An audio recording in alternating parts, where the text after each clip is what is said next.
BA, BCom, PCA, BSc இந்த மாதிரியான degree முடித்தவங்க பேங்க் ஜாப் ட்ரை பண்ணலாமா அப்படின்னு நிறைய ஸ்டூடெண்ட்ஸ் வந்து கேட்குறாங்க. ஸோ பேங்க் ஜாப் பொறுத்தவரையும் பார்த்தோம் அப்படின்னா மினிமம் எலிஜிபிள் ஒரு டிகிரி முடித்தவங்க ட்ரை பண்ணலாம் அப்படிங்கிறத பேங்க் ஜாப் பொறுத்தவரையும் மினிமம் எலிஜிபிளாக வந்து ஃபாலோ பண்ணிட்டு இருக்காங்க.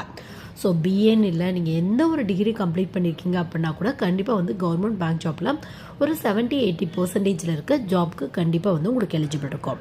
முக்கியமாக வந்து பார்த்தோம் அப்படின்னா என்ட்ரி லெவல் போஸ்டிங்காக இருக்குது, கிளர்க் போஸ்டிங் ட்ரை பண்ணி பார்க்கலாம்.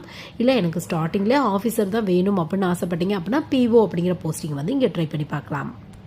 பேங்க் எக்ஸாம் பொறுத்தவரையும் பார்த்தோம் அப்படின்னா உங்களுக்கு சேலரி வந்து நல்ல ஒரு சூப்பராக கிடைக்கிறதுக்கான வாய்ப்புகள் இருக்குது. முக்கியமாக நல்ல ஒரு ரெப்புடேஷன் வந்து இருக்கும் உங்களுக்கு. ஸோ இன்ட்ரெஸ்ட் இருக்குது அப்படின்னா ஒரு டிகிரி முடிச்சிருக்கீங்க அப்படின்னா எந்த ஒரு டிகிரி படித்தவங்களும் பேங்க் ரெலவெண்ட்டான கிளர்க் போஸ்டிங் ட்ரை பண்ணி பார்க்கலாம். ஆவரேஜாக ஒரு 20,000க்கு மேலே வந்து சேலரி கிடைக்கும். இல்லை ஆஃபீஸர் லெவலில் தான் வேணும் அப்படின்னு ஆசைப்பட்டீங்க அப்படின்னா பிஓ, இல்லை எலிஜிபிள் இருக்குது அப்படின்னா எஸ்ஓ இந்த மாதிரி வந்து ட்ரை பண்ணி பார்க்கலாம். ஸ்டார்டிங் சேலரி கிட்டத்தட்ட ஒரு 30,000-40,000க்கு மேலே கிடைக்கிறதுக்கான வாய்ப்புகள் இருக்குது.